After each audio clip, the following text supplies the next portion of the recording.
जय हिंद। आज की इस वीडियो में हम लोग समझेंगे कि जो गंगा नदी है वो कहाँ से निकलती है, कहाँ से बनती है। तो चलिए बिना किसी देरी के वीडियो को शुरू करते हैं। यहाँ पर समझिएगा, बद्रीनाथ के समतोपत हिमानी से दो नदियाँ निकलती हैं। एक का नाम है विष्णु गंगा, दूसरे का नाम है धौली गंगा। और ये जो दो नदियाँ हैं यहाँ पर आकर मिलती हैं विष्णु प्रयाग पर। दो नदियों का मिलन जहाँ पर होता है उस जगह को प्रयाग कहते हैं।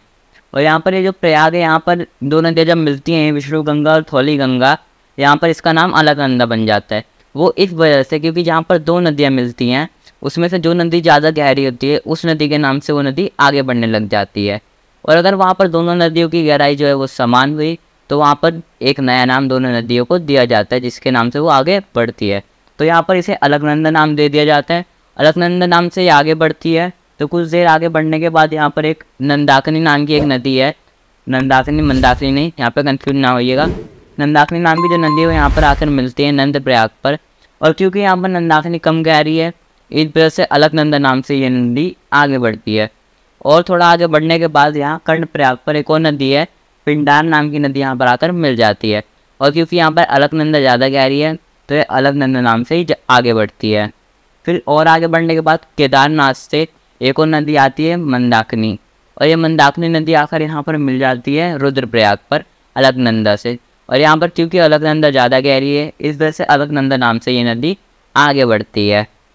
कुछ और आगे जाने के बाद देवप्रयाग पर एक और नदी आकर मिलती है भागीरथी, जो कि उत्तरकाशी से आ रही होती है। अगर एग्जैक्ट जिले की बात करी जाए तो यहाँ पर ये गंगोत्री के गोमुख से आती है। और यहाँ जब ये आ रही होती है कुछ इस तरह से आ रही होती है। और यहाँ पर भिलांगना नाम की एक नदी होती है जो कि बहुत छोटी सी नदी होती है और यहाँ पर इससे आकर मिल जाती है।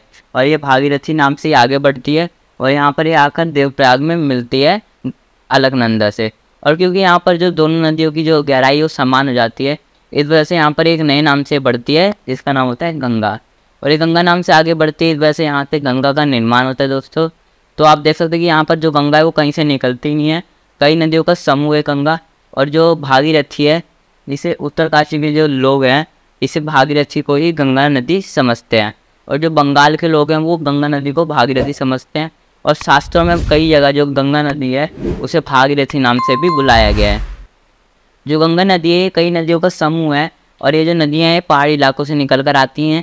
और यहाँ पर क्योंकि पहाड़ी इलाकों में लोग कम रहते हैं और यहाँ पर एक बैक्टीरियोफेज नाम का एक बैक्टीरिया पाया जाता है जो कि पानी में जो बैक्टीरिया होता है उसे मार देता है, जिस वजह से यहाँ उस पानी में बैक्टीरिया नहीं लगते हैं। और क्योंकि इन नदियों के समूह से गंगा बनी हुई है तो गंगा नदी में भी बैक्टीरियोफेज नाम का वो बैक्टीरिया पाया जाता है, जिस वजह से गंगा के पानी में बैक्टीरिया नहीं लगते हैं।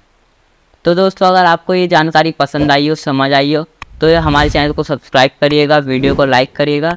मिलते हैं नेक्स्ट वीडियो में।